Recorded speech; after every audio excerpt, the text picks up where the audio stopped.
मैंने बांध लिया, वो मैंने बांध लिया प्रेम वाला कंगना। आओ आओ हरि आओ मोरे अंगना, आओ आओ हरि आओ मोरे अंगना, आओ आओ हरि आओ मोरे अंगना। मैंने बांध लिया, ओ मैंने बांध लिया, मैंने बांध लिया प्रेम वाला कंगना। आओ आओ हरि आओ मोरे अंगना, आओ आओ प्रभु आओ मोरे अंगना, आओ आओ हरि आओ मोरे अंगना।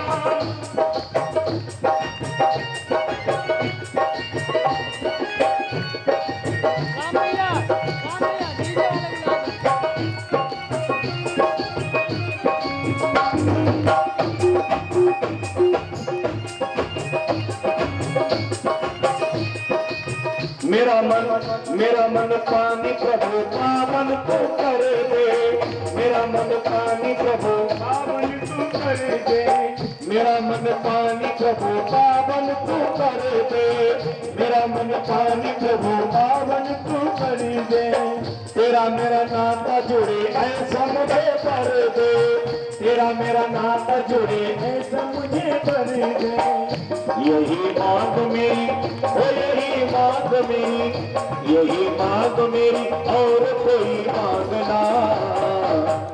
आओ आओ हरि आओ मोरे अंगना, आओ आओ हरि आओ मोरे अंगना, आओ आओ हरि आओ मोरे अंगना।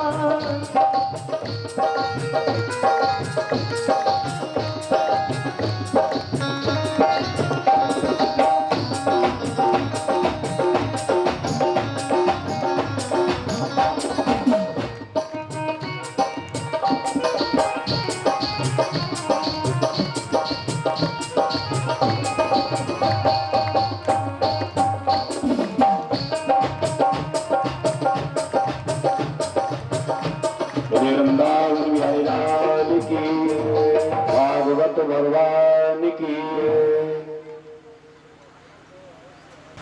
सुखदेव जी कहते परीक्षित, कंस को जब भगवान ने मार दिया, इसके 8 भाई और थे, कंक निग्रोध आदि, भगवान ने उनका भी मार वध कर दिया। कंस की 2 पत्नियां हैं, रोती हुई आई, अपने पति की छाती पर हाथ पटक करके रो करके कहने लगी, हा नाथ प्रिय धर्मज्ञ करुणानाथ वत्सला, त्वया तेन निहता वयं ते सग्रह प्रजा। हा नाथ प्रिय धर्मज्ञ, आप बड़े धर्मज्ञ थे। करुणानाथ वत्सला, आप दीन दुखियों के ऊपर करुणा करने वाले थे। अच्छा एक बात बताओ, कंस धर्मज्ञ था? कंस धर्मज्ञ तो नहीं था, दीन दुखियों पर करुणा करने वाला था। अरे करुणा की बात छोड़ो, जिसने अपने सगे बहन बहनोई को बांध के डाल दिया हो जेल में, अपने बाप को बांध करके जेल में डाल दिया हो, वो धर्मज्ञ कैसे हो सकता है? लेकिन अस्थि प्राप्ति कहती है, हा नाथ प्रिय धर्मज्ञ, आप बड़े धर्मज्ञ थे, दीन दुखियों पर करुणा करने वाले थे। अरे तया हतेन निहता वयम ते सग्रह प्रजा, तुम्हारे मरने से केवल हम ही विधवा नहीं हुई, महाराज पूरी मथुरा विधवा हो गई आपके मरने से। अस्थि प्राप्ति ऐसा क्यों कहती हैं? क्योंकि पत्नी का धर्म है, पत्नी का धर्म है क्या कि व्रतरो का बस जड़ धन हीना, व्रतरो का बस जड़ धन हीना, अंध बधिर क्रोधी अति दीना, अंध बधिर क्रोधी अति दीना। ऐसो पति कर किया अपमाना, ऐसो पति कर किया अपमाना, ऐसो पति कर किया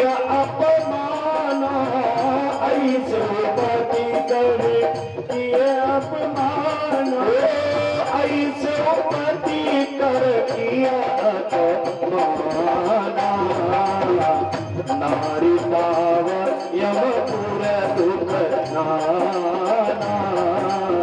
नारी पाव यमपुर दुख नाना। पति चाहे बुढ़ा हो, बहरा हो, लंगड़ा हो, गरीब हो, कोढ़ी हो, कैसा भी हो, पत्नी को चाहिए अपने पति का अपमान न करे।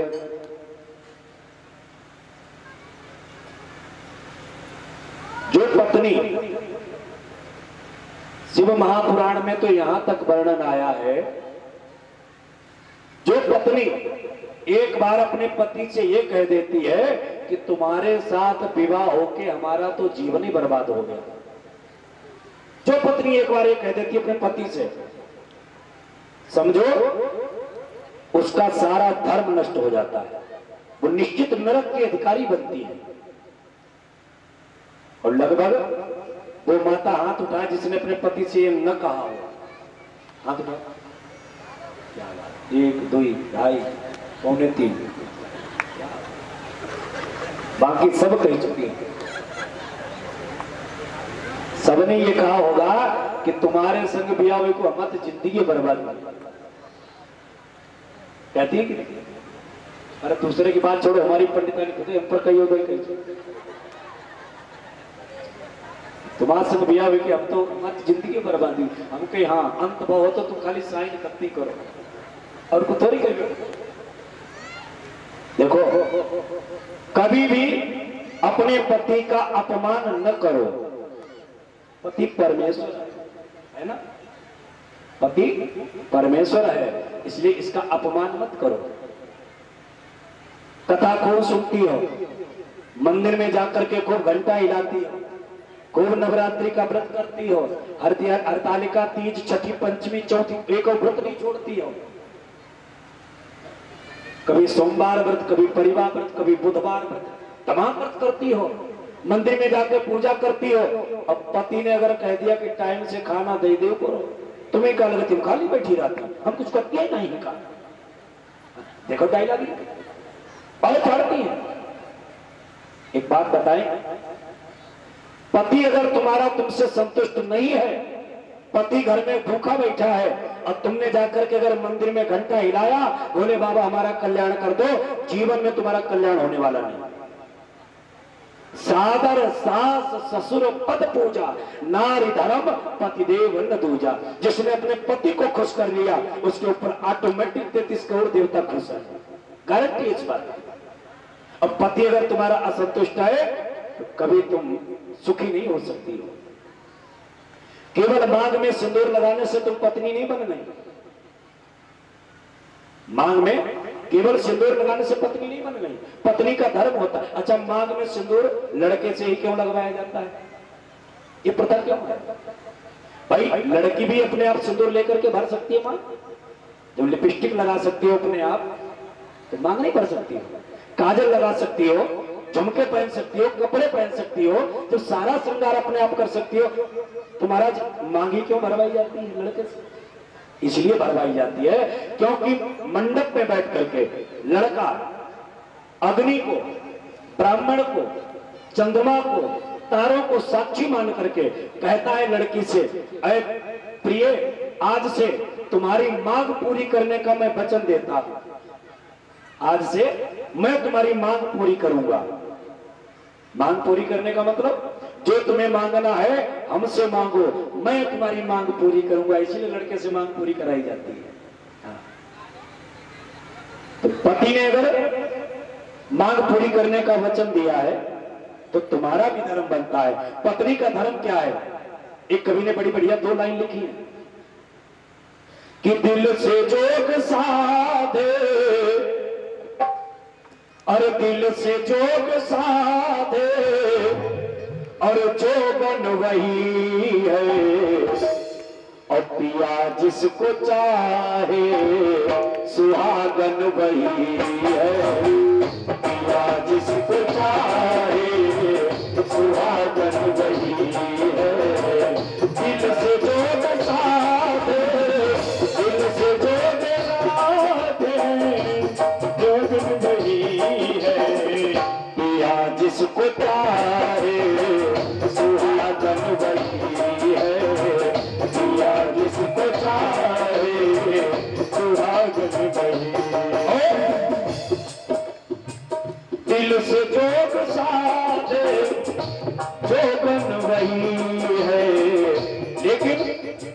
दूसरी बात, पिया को न चाहे आबादन वही है, पिया को न चाहे आबादन वही है,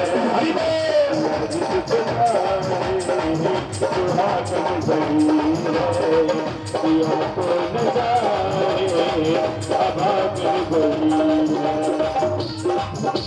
जय हो।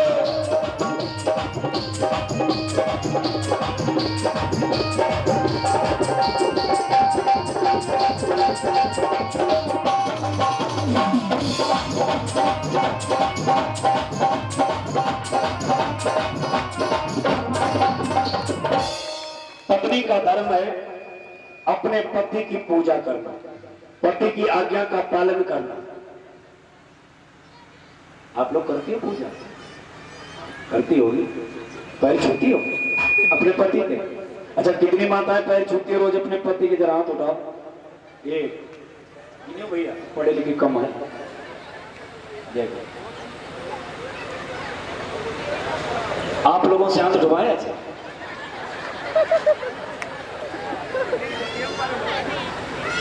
गोलू उड़ान पर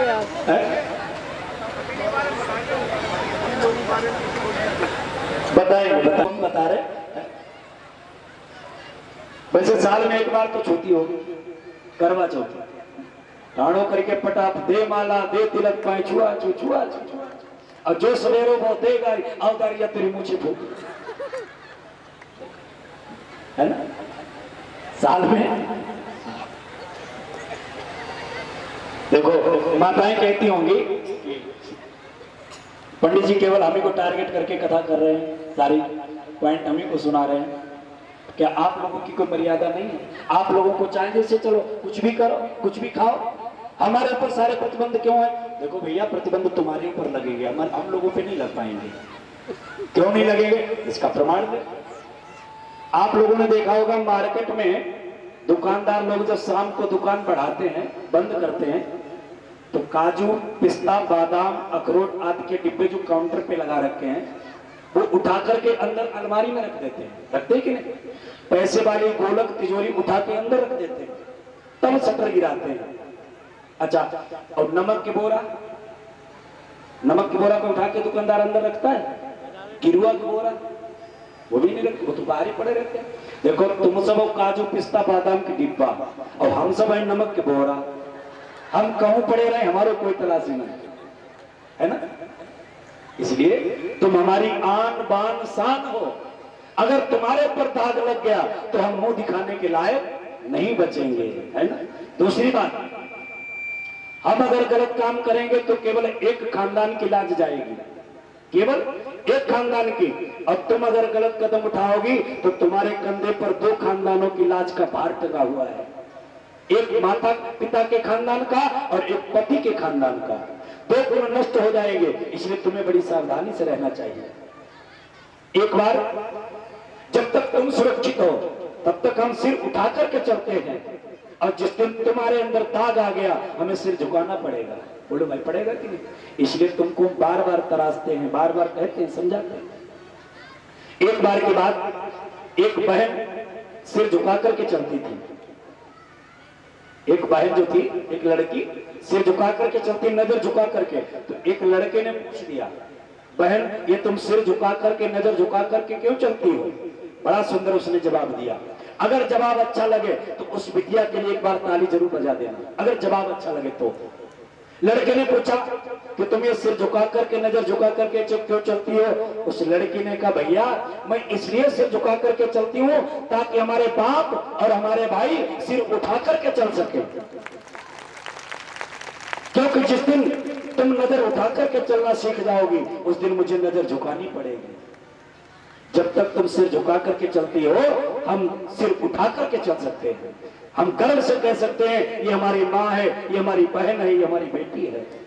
इसलिए तुम्हें बार बार समझाने का प्रयास किया जा रहा है। हम लोगों का भी धर्म है, वर्णन है रामचरित में, जननी समझाना पर नारी धन परावत सते सुधारी। अनुसरण करो इसका। तो महाराज, स्त्री का धर्म है अपने पति का सम्मान करे, किसी प्रकार का पति हो, पति अच्छा है और तुम सम्मान करती हो तो कोई बड़ी बात नहीं है।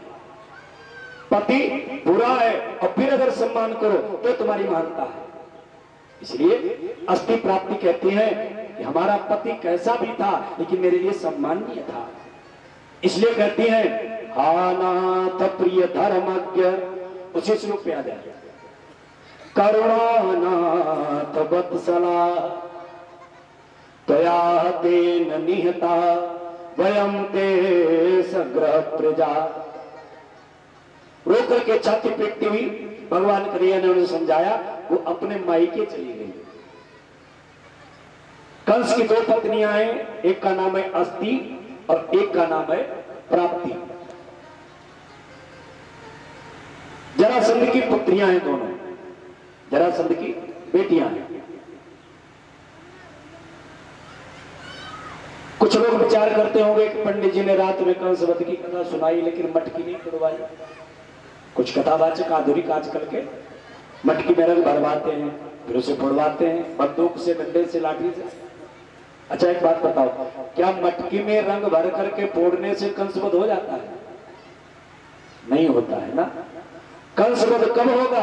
बोले जब तुम्हारे हृदय के अंदर बैठा हुआ अभिमान रूपी कंस मर जाए, समझो कंस वध हो गया। हमारे हृदय में बैठा हुआ कंस अभिमान, यही कंस है। शरीर क्या है? बोले मथुरा है। आध्यात्मिक भाव से शरीर है मथुरा और अभिमान है कंस। और अभिमान रूपी कंस के दो पत्नियां हैं, अभिमान की दो वृत्तियां होती हैं। क्या? अस्थि और प्राप्ति। अस्थि माने है, अभिमानी व्यक्ति हर समय यह कहता है इतना हमारे पास है। अभिमान की दो वृत्तियां हैं, अस्थि माने है, प्राप्ति माने प्राप्त करने की इच्छा। अभिमानी व्यक्ति कहता है इतना हमारे पास भरा पड़ा है और इतना हम कमा लेते हैं साल में। अभिमानी व्यक्ति बोलता है। ये पुत्रियां किसकी हैं? बोले जरासंध की। जरा माने बुढ़ापा, बुढ़ापे तक ये वृत्तियां खूब चलती हैं। जाकर के अपने पिता से कहा, पिता ने देखा, अरे बेटी एक बात, तुम्हारे सिंदूर कैसे उजड़ हो गया? अरे तुम्हें मालूम है किसी भी सधवा स्त्री को बगैर सिंदूर के रहना नहीं चाहिए। वाकई किसी भी मां बहन को अपनी मांग सूनी नहीं रखनी चाहिए। अपनी मांग सूनी मत रखो। शास्त्र कहते हैं तांबूलम बिना राजा, ब्राह्मणम तिलकम बिना, सिंदूरम बिना नारी, चांडाल्या समदृशति। अगर राजा के मुंह में पान नहीं है तो राजा चांडाल है, देखने में दोष लगता है। ब्राह्मण के मस्तक पर अगर तिलक नहीं है तो ऐसा ब्राह्मण चांडाल माना जाता है। ब्राह्मण के मस्तक पर तिलक होना चाहिए। तांबूलम बिना राजा, ब्राह्मणम तिलकम बिना, सिंदूरम बिना नारी। अगर स्त्री की मांग में सिंदूर नहीं है तो चांडाल्या समदृशति, ऐसे सभी चांडाल के समान माने गए। इसलिए माताओं को चाहिए अपनी मां, पार्वती ने वरदान दिया है शिव महापुराण में, पार्वती ने वरदान दिया है स्त्रियों को, जो स्त्री जितनी ज्यादा सिंदूर लगाएगी अपनी मांग में और जितनी लंबी मांग भरेगी, हम उतना ही उसके स्वाद की स्वयं सुरक्षा करेंगी। माता पार्वती उसके स्वाद की सुरक्षा करती है जो खूब पढ़ करके मांग भरती है स्त्री। लेकिन आजकल की माताएं कहां मांग भरती है? देखा, एक वो पेंसिल आती है, पेंसिल साइड में जरा सी रगड़ ली बस, श्याम रामचंद्र की मांग भरो। सुहाग के लिए हमारी माताएं अपनी जान कुर्बान कर देती हैं, सुहाग पर आंच नहीं आने देती। इसलिए सुहागिन स्त्री को चाहिए अपनी मांग में सिंदूर ज्यादा से ज्यादा भरे। तो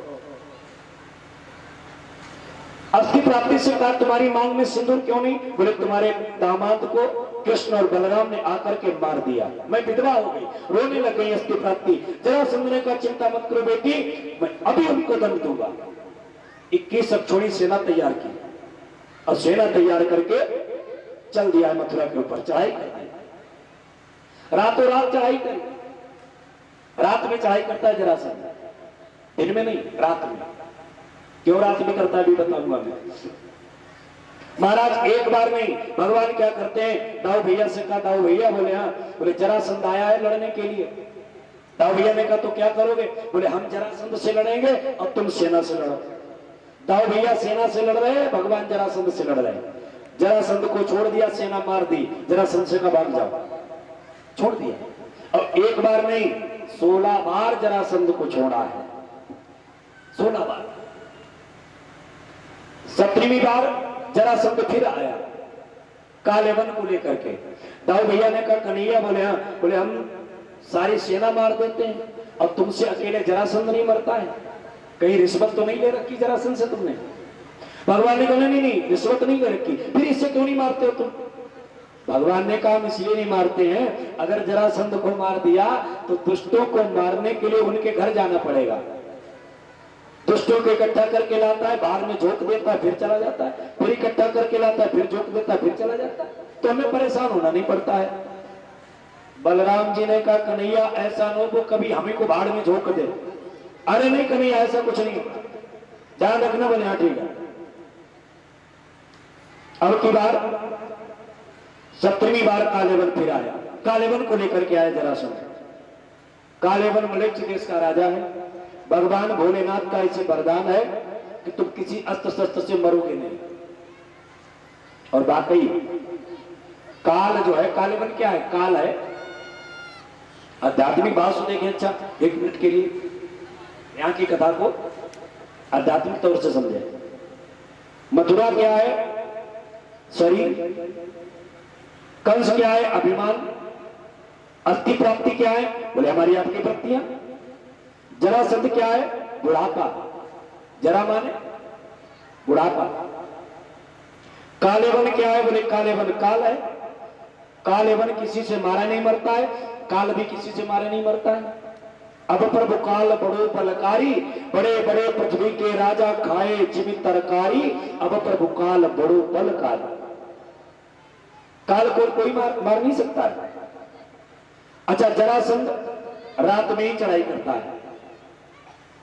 जरासंध रात में चढ़ाई करता है मथुरा के ऊपर। इसका मतलब क्या है, इसका मतलब यह है मथुरा के लोग सोते रहते हैं और जरासंध चढ़ाई कर देता है। मतलब क्या है, मतलब ये कि हम लोग जवानी की नींद में सोते रहते हैं और बुढ़ापा रूपी जरासंध कब चढ़ाई कर देता हम जान ही नहीं पाते। अच्छा इतने लोग यहां पर बैठे सफेद बाल वाले, उनसे मैं अनुरोध करूंगा, आपको पता होगा कि हम फला डेट में पैदा हुए, सबको पता है अपनी डेट ऑफ बर्थ। फला डेट में पैदा हुए, फला डेट में विवाह हुआ, फला डेट में नौकरी लगी, फला डेट में लड़का हुआ, फला डेट में रिटायर होकर के आए। सारे कार्यों की डेट निश्चित है, लेकिन कोई ये बता सकता है कि कौन सी डेट में तुम बुढ़े हुए? बताओ भाई, कोई बता सकता है कि कौन सी डेट में हम बुढ़े हुए? क्यों नहीं बता सकता है? इसलिए क्योंकि हम जवानी की नींद में सोते रहते हैं और तब तक बुढ़ापा कब घेर लेता है हम जान ही नहीं पाते हैं। दूसरी बात, हम लोग डरते हैं कि हम बुढ़े होंगे, बाल सफेद हो जाएंगे। अच्छा परमात्मा नोटिस भी भेजता है। परमात्मा पहले नोटिस भेजता है कि तैयार हो जाओ, कानों के पास के बाल सफेद होंगे। श्रवण समीप भय सिद्ध केसा, मनो जरतपन अस उपदेशा। ये उपदेश मिलता है। कानों के पास के बाल सफेद हुए। आजकल का मानव बड़ा चालाक हो गया, पहुंचा नाई के पास, बोले भैया, बोले हाँ, बोले लगा दे डाई। भगवान का नोटिस भाड़ा फेंक दिया। अब काले वाले भी सफेद काले करा लिए, सफेद वाले भी काले करा लिए। पहला नोटिस फाड़ के फेंक दिया। भगवान ने दूसरा नोटिस भेजा। दांत हिलने शुरू हुए। डॉक्टर साहब के पास पहुंचे, भैया डॉक्टर साहब ये दांत हिल रहा है। डॉक्टर साहब ने कहा थोड़ी देर बैठो, भी भीड़ है, बाद में आना। विचार किया, आज एक हिल रहा, कल दूसरा हिलेगा, परसों तीसरा हिलेगा। डॉक्टर साहब के पास पहुंचे, ये 32 तोड़ दो, दूसरी फिट कर दो। दूसरा नोटिस भी खारिज। परमात्मा कहता है कितने नोटिस फाड़ोगे? एक न एक दिन तो हम तुम्हें गिरफ्तारी वारंट के द्वारा बुलवा ही लेंगे। तन की चादर पुरानी हुई बावरे, अब नया रंग चढ़ाने से क्या फायदा। तन की चादर पुरानी हुई बावरे, अब नया रंग चढ़ाने से क्या फायदा।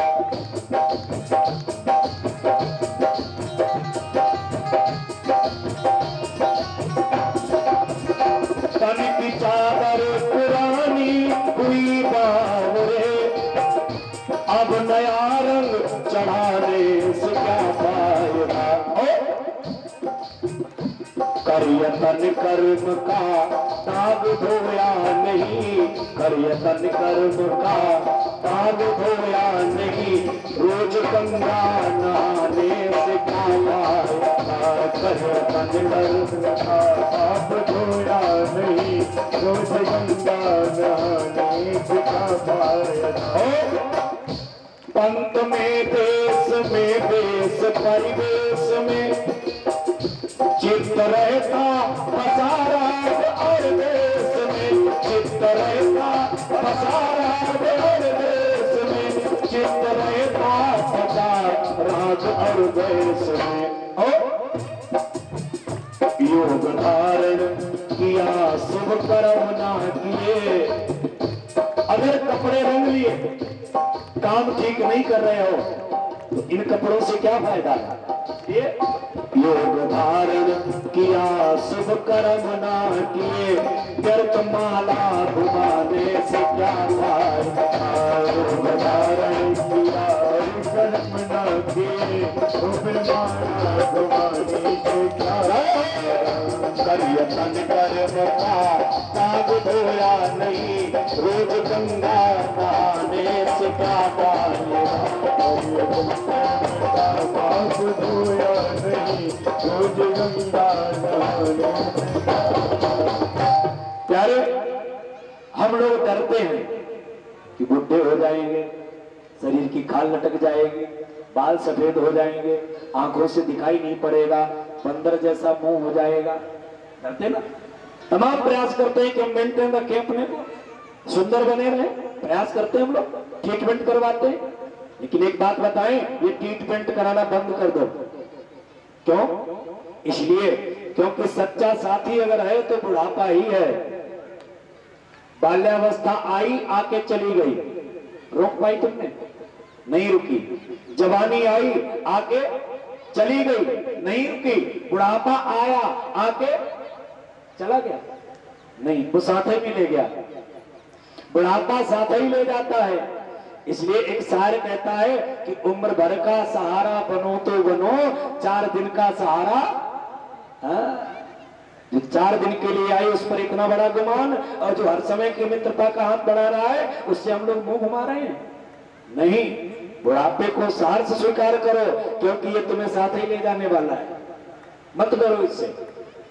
तो जरासंध है बुढ़ापा, सोते हुए जीव के ऊपर आक्रमण रात में करता है। जवानी के नशे में हम लोग सोते हैं और बुढ़ापा कब आ गया पता ही नहीं लगा। इसलिए मथुरा के लोग कब सो रहे और कब जरासंध ने चढ़ाई कर दी पता ही नहीं लगता है। जरासंध ने अब की बात फिर 21 अक्षौणी सेना तैयार की। और एक बात आपको बताएं, नोट करके अनुभव करना, बुढ़ापे में व्यक्ति 16 बार बीमार होके बच जाएगा। लिख लेना डायरी पे और अनुभव कर लेना कि व्यक्ति बुढ़ापे में 16 बार बीमार होके बच जाएगा दवाई के द्वारा, लेकिन 7वीं बार कोई वैद्य बचा नहीं सकता। मैं लिख करके दे सकता, 7वीं बार नहीं बचेगा बुढ़ापे में। क्यों? 7वीं बार कालेवन आता है। अब कोई भी देख लेना, भले जुकाम हो लेकिन 16 बार बीमार जरूर पड़ेगा मरते समय, 7वीं बार जाएगा, नियम है। तो 7वीं बार कालेवन आता है। कालेवन को लेकर के जरासंध आया, दक्षिण गेट पर जरासंध लग गया, पूर्व वाले गेट पर कालेवन लग गया, रातों रात चढ़ाई हो गई। गुप्तचरों के द्वारा पता लगा कि कालेवन आकर के चढ़ाई कर दिया। भगवान ने विश्वकर्मा को बुलाया, अरे विश्वकर्मा जाओ, समुद्र के बीच में 48 कोस के वर्ग क्षेत्र में एक भवन का निर्माण कर दो। विश्वकर्मा ने जाकर के तुरंत 48 कोस के वर्ग क्षेत्र में एक स्वर्ण भवन का निर्माण कर दिया, जिसका नाम पड़ा है द्वारिका। भगवान ने योग माया को बुला करके कहा, जितने भी भक्त हमारे मथुरा के सो रहे हैं, इनको सबको सोते सोते वहीं पहुंचा दो। इसका नाम द्वारिका कैसे पड़ा है सुन लो। सारे भक्त सोए मथुरा में, जागे नए भवन में।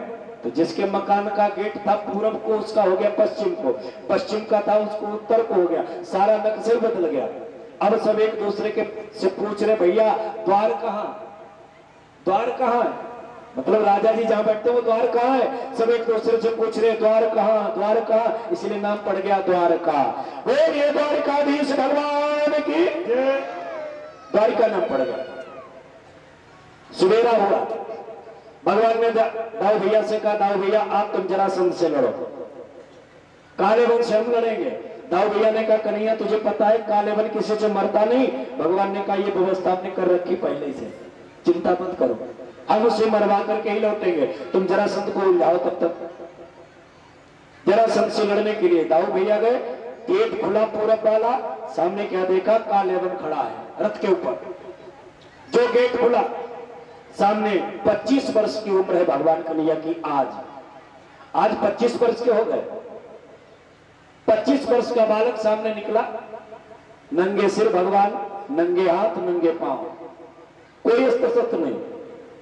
काले वन ने देखा, अरे हम तो कहें कन्हैया कोई बड़ा योद्धा होगा, अरे ये तो जरा सा बालक है, अब वो भी नंगे हाथ नंगे पांव नंगे सिर। लेकिन अब युद्ध करने आए हैं तो युद्ध से पीठ तो नहीं दिखाएंगे, चलो हम मर्यादा से युद्ध करेंगे। अगर ये नंगे पांव है तो हम भी नंगे पांव हो जाएंगे। चप्पल जूता उतार दिया, अस्त्र शस्त्र नहीं, इसे अस्त्र शस्त्र छोड़ दिया, मुकुट उतार के रख दिया रथ पे। भगवान से कहा चलो अब लड़ेंगे। भगवान ने कहा आ जाओ। जो पहुंचा कालेवन भगवान के पास, भगवान भाग खड़े हुए। अब कालेवन पीछे पीछे, भगवान आगे आगे। कालेवन कहता है अब पकड़ा अब पकड़ा अब पकड़ा। भगवान कहते अपना काम देखो जाके, बड़े बड़े योगी लगे पकड़ने में, वो नहीं पकड़ पाते, तू क्या पकड़ेगा। बड़े बड़े योगी लगे पकड़ने में मुझे, योग के द्वारा झलक नहीं दिखाता हूं मैं उन्हें, और तू मुझे पकड़ना चाहता है। भगवान भागने लगे। कालेवन ने कहा रण छोड़, खड़ा हो जा। भगवान ने कहा चलो कोई चित चोर कहता है, कोई माखन चोर कहता है, आज एक नाम और पड़ गया रणछोड़। बोलिए रणछोड़ राय भगवान की, भगवान का नाम पड़ गया रणछोड़ राय। भगवान भागते भागते भागते भागते प्रवर्षण पर्वत की गुफा में प्रवेश कर गए, जहां पर मानधाता के पुत्र मुचकुंद जी महाराज देवताओं के द्वारा प्राप्त निद्रा से सो रहे हैं। भगवान ने क्या किया, अपना पीतांबर लिया, मुचकुंद के ऊपर डाल दिया और स्वयं एक कोने में छुप करके खड़े हो गए। अब कालेवन पहुंचा पीछे से, देखा लगता है ये नौटंकीबाज लड़का है, इसने जो है चुपके से अपने को छुपाने के लिए पीतांबर ओढ़ करके लेट गया है, प्राण बचाने के लिए। एक लात मारी, अरे उठ हमसे उठ कर। अब भगवान होते तब तो उठते, परसों युगों से सो रहे। सतयुग में सोए मुचकुंद जी महाराज, सतयुग में।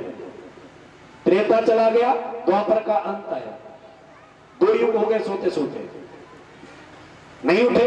दूसरी लात मारी और चिल्ला करके कहा कि बुढ़ा होने को आया है, शर्म कर।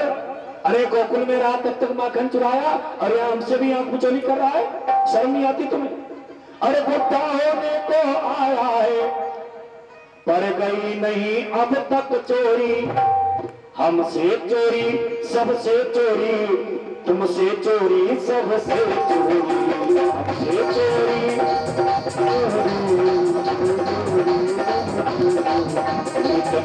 नीतियां रच रच कर, हमसे चोरी सबसे चोरी।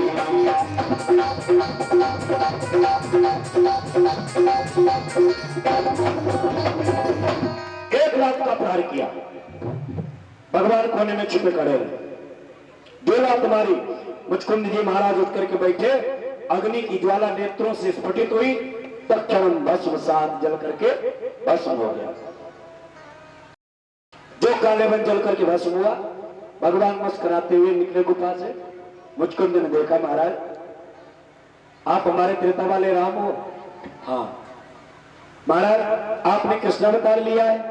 भगवान ने कहा मैंने कृष्ण अवतार लिया, द्वापर चल रहा है और द्वापर चल नहीं रहा, द्वापर का अंत है, मात्र द्वापर के 100 वर्ष बचे हैं।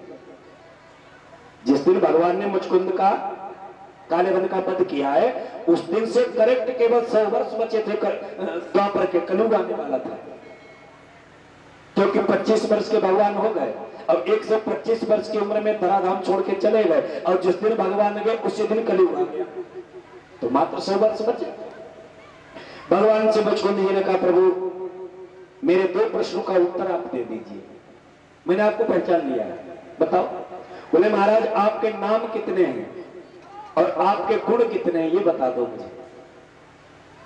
भगवान ने मुस्कुरा करके कहा, मुचकुंद बारिश होते हुए जल की बूंदों को गिनना संभव है। बारिश होते हुए जल की बूंदों को गिनना संभव है, गंगा जी की गोदी में पड़े हुए रेणुकाओं के कणों को गिनना संभव है, लेकिन मेरे नाम और गुणों का प्रमाण पाना असंभव है।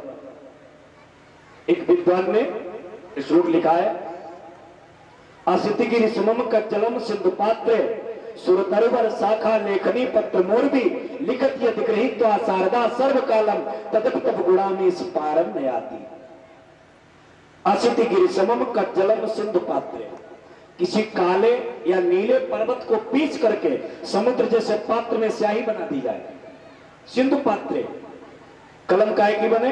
बोले सुरतरुवर शाखा लेखनी। सुरतरुवर कहते हैं कल्प वृक्ष को, कल्प वृक्ष की टहनियों से कलम बनाई जाए। समुद्र की स्याही, कल्प वृक्ष की टहनियों की कलम। अब कागज किसे बनाया जाए? बोले पत्र मोरबी। मोरबी माने पृथ्वी, मोरबी माने पृथ्वी। पृथ्वी को कागज बना लिया जाए और लिखने के लिए कोई साधारण व्यक्ति न बैठे। कौन? लिखती अधिग्रहित्वा शारदा, मैया सरस्वती लिखने के लिए बैठे, और वो भी एक दिन नहीं, 2 दिन नहीं, सर्वकालम, हर समय लिखती रहे। तदपि तब गुणामी पारम नयाति, तब भी मेरे नाम और गुणों का प्रमाण पाया नहीं जा सकता है। इतना कहकर के भगवान को मुचकुंद ने प्रणाम किया, गंतव्य स्थान पर तपस्या करने चले गए। और इधर दाऊ भैया ने देखा कि कन्हैया इस गुफा के अंदर घुस गया, तो दाऊ भैया भी घुस गए।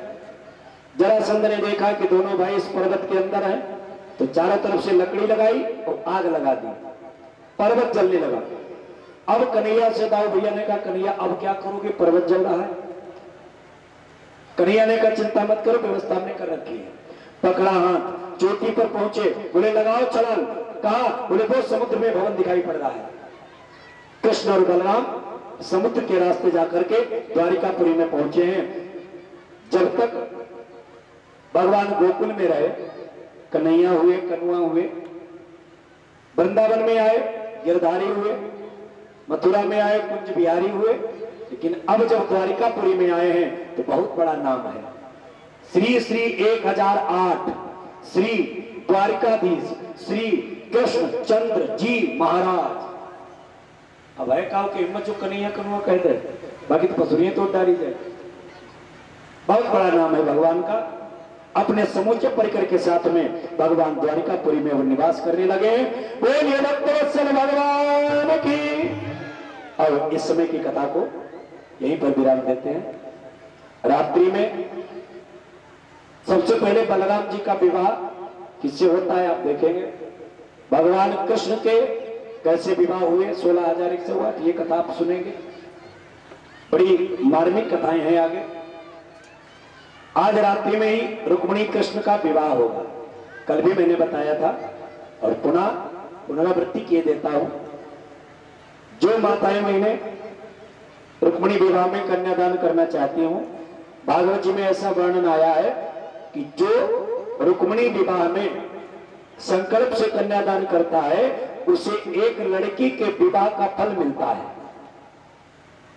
जो मां बहन या जो भाई रुक्मिणी विवाह में कन्यादान करता है संकल्प से, उसे एक लड़की के विवाह का फल मिलता है। तो एक लड़की के विवाह में खर्चा कितना होता है? नॉर्मल खर्चा 5 लाख रुपए 6 लाख रुपए हो जाता है कम से कम। और वो पुण्य अगर आपको 100 रुपए में मिले तो सस्ता है ना। दूसरी बात, मैंने दान के प्रति बोला था, हम लोगों को 4 दान जरूर करने चाहिए। आज अपने भी मतलब की बात कर ले थोड़ी। अभी तक तो आपके मतलब की सुनाई, थोड़ी अपने मतलब